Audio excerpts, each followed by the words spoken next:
1940s because I wasn't thinking 1740s. 1940s. Why do you like the 1940s? Because that's in the days of glamour. When Like true glamour, not the fake. Yeah, true glamour. When movie stars were stars and women were women and men were men and there was a true beauty about things and there was still a simplicity in life. But there was a true beauty. There were no smartphones. Yeah. Everything was a little bit simpler and slower. Yeah. And still, women were beautiful. And I think people cherished beauty a little bit more. Now, you have to, like, spend money and be fake for the world to think you're beautiful. But it was also in the time when women were allowed to start becoming strong. What people think is that in the 60s, women became strong in their, in their independence, but actually that's not true. It actually started way back in the 20s when they started fighting for it. So when the 40s came around was when women started becoming more independent. So if you watch movies from the 40s, the starlets became more and more independent and strong, and they became more of the stars instead of starlets of a movie because of who they were and their persona and their talent and things like that. So I would go back to the 40s just to experience it. And if your friends could describe you in one word, what would it be? Freak. Liar. No, I would not call her a liar. What? No. Beautiful is what I would say. She's beautiful inside and out. Thank you. Lisa, you need to call Janet and tell her what you call me. My toxic twin, yes. Lisa. Yeah. Yeah, she knows I'm a freak. So it's all good. I'm proud of it. I'm happy with it, and thank you for calling me beautiful. You are. Thank you. Sorry. All right, another curveball. But hold on. No, curveball for you. Wait, what? How would your friends describe you? Oh, dorky. No, they would not. I am. No. Not anybody like I know who knows you. I feel like a big dork. Like I'm into all this like podcasting and Miranda Lambert and yeah. Janet is a breath of fresh air. Thank you. She always has been and always will be, and she's going to continue to be that way. I try. If I ever get off track, you got to like slap me. You have yet to get off track. All right. So we're good. Well, thank you. Thank you. But it's true. So we have a listener. Her name is Angela Peck. Have you seen her? She's interacted a little bit on our Facebook page. Not Angela. I've seen several others. She loves you. She loves you. Oh my gosh. Yeah. Oh, I got it. Well, then I need Angela. I'm so sorry. Let me look it up and I got you. She's a licensed esthetician. Esthetician. Yes. Mm-hmm. So she relates to you. She loves the skincare topics that we talk about. Hi, Angela. And she's a huge supporter of Two Girls and a Bottle of Wine. Oh, keep her. So we're going to take a moment and talk about skincare. Okay. Give me 3 tips that we haven't talked about before that you need to share with people listening. 3 tips. When it comes to skincare. Oh, she threw me for a loop. I told her I was going to throw some curveballs. We all know that I'm huge about washing your face at night and cleaning your skin and that sort of thing. There are several things that come to mind that would be really beneficial, and they're not anything that are crazy to do, anything like that. Like, you're not going to ask me to like find lava from Hawaii and put it on my face at room temperature for 3 hours? Absolutely not. Okay. I don't know where I pulled that one from. So one of the things that is really important to me, and I know this may sound odd to a lot of people, but it's not going to like people who are in the healthcare industry and things like that. One of the things that I think is really important to do for your body and your skincare is, 1, consume coconut oil and olive oil in your diet. When you say consume, I mean eat. Like put it on my chicken when I'm grilling it? Yes, and on coconut oil, I mean actually take a teaspoon of it and swallow it down in the morning. Wait a second. I'm doing Weight Watchers. I got to check the points on that. You know what? I got to tell you. Okay, so you eat avocado. I actually have stopped because it's too many points on my Weight Watchers world. Weight Watchers needs to just kiss my ass. Because there's a point at which where you have healthy fats and you have bad fats. And we're not talking about caloric or anything like that. It's been proven that coconut oil and avocado oil actually flushes the brown fat from your body, which is bad fat. So it says like a tablespoon of coconut oil is only 4 points. So I could start eating a coconut oil before I go to bed? You should, yes. And the reason how this pertains to skincare is the fact that when you take it, it also helps moisturize your skin from the inside out. Mm-hmm. What a lot of people don't understand is your skin is the largest organ on your body. And they teach us that in school, but I think people forget. It is. But so the largest organ on your body, and I know I stress moisturizing, cleansing, but you have to moisturize from the inside out. It's one of the biggest things in the world. And coconut oil actually helps with the moisturization of your body, your skin, because the good fats in your body help protect your body, which also help protect your organs, which is your skin. So eat some coconut oil every day. Coconut oil, and it helps your weight.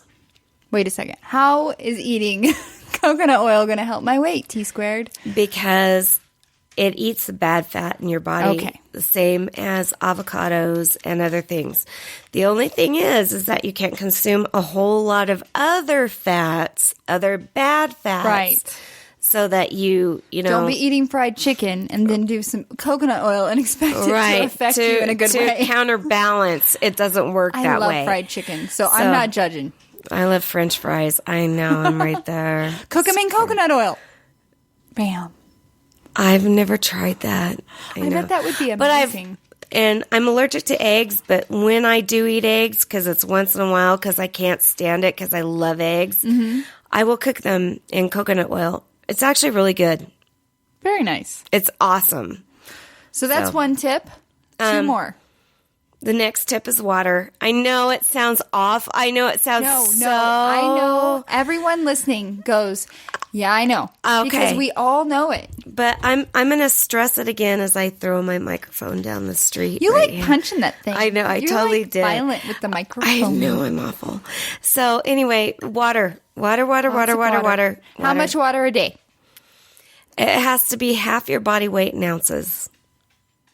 So if I were 100 pounds, I'm not 100 pounds. What is half my body weight in ounces? 50 ounces of water. Okay, I got So instead of a 64-ounce bottle, you would do 50 ounces of water. Now, that's the bare minimum. Now, there is a point at which you can overwater yourself, but not that many people overwater themselves. My father likes to argue with me about that because, so there was a person on a radio morning show that they had a contest to see who could drink the most water without peeing, and she died. Yeah, so my dad has used that against me every time. Well, you can. Because he has horribly bad, dry skin in the wintertime. I'm like, Dad, drink water. And I seriously bought him a tub of coconut oil. And I was like, blather this on your skin. It's nature's lotion. Just throw it all over your skin. It is. And if you've listened to Two Girls and a Bottle of Wine from back in the Ashley Janet days, we would talk about coconut oil a lot when it comes to the multi-purpose when it comes to coconut oil. Right. And he just, I'm like, Dad, how much water did you drink? Well, I had a cup of water. He's like, but there's water in my coffee. Oh, now there we go. Oh, don't get me started. The whole coffee, tea. I had a coworker that would only drink Coke, and he's like, there's water in my Coke. No, that's a diuretic that dehydrates you. Thank you for bringing that up, people. We need to talk about this. Discussion time. Here's the deal. When you drink something that is caffeine based, caffeine is a diuretic, your body wants to flush it out. If you think it's chased by water and you think a diuretic is good for your body because it's flushing water out of your system, you're greatly mistaken because it has to make up for what it's losing in water. So it actually creates the fact that you become dehydrated. It's a very big deal. A good rule of thumb, because I was addicted to Diet Coke for years. Right. Like, I would wake up, and if I didn't have a Diet Coke, and I never did the coffee thing, I always did Diet Coke, I would have a headache by noon. So that's because you were dehydrated. Yeah. My dentist shared this with me. He's like, okay, Janet, 1, Diet Coke's bad for your teeth because of the acid. Right. And 2, it's a diuretic. So he's like, promise me this. Promise me that you'll drink a Diet Coke and then drink a water. Right. Alternate it. And I did that. And then over time, I started drinking more water because I could feel when I was thirsty. And a lot of times when you think you're hungry, you're actually thirsty. Right. So, all right. Tip number 3. Tip number 3. I got to think about this because I got like 25 in my head. I know. So this will be like a regular, I'm just preparing you for the future. T like squared square or corner. Like something T squared's corner. There we go. Is going to be 3 tips every time you're on about skincare. Oh, crap. Well, she just put me on the spot. Homework. Oh, nice. Thank you, Angela Peck, for the motivation. Thank you, Angela. I liked you until now. Just kidding. No, I love you. Thank you. Thank you for keeping me on my toes. Okay, so another one has nothing to do with skincare. It has to do with your teeth. I like my teeth. Okay. Now, I do not have naturally white teeth because I took medication when I was a kid. And my brother's the same way. I know a lot of people like that. I don't even know how. My teeth are naturally really white. Beautifully white. And I get that from my dad. They're beautifully white. I don't do anything. Mine are not, and I can bleach and everything else, but mine were drained of their color because of a medication I had to have when I was a child.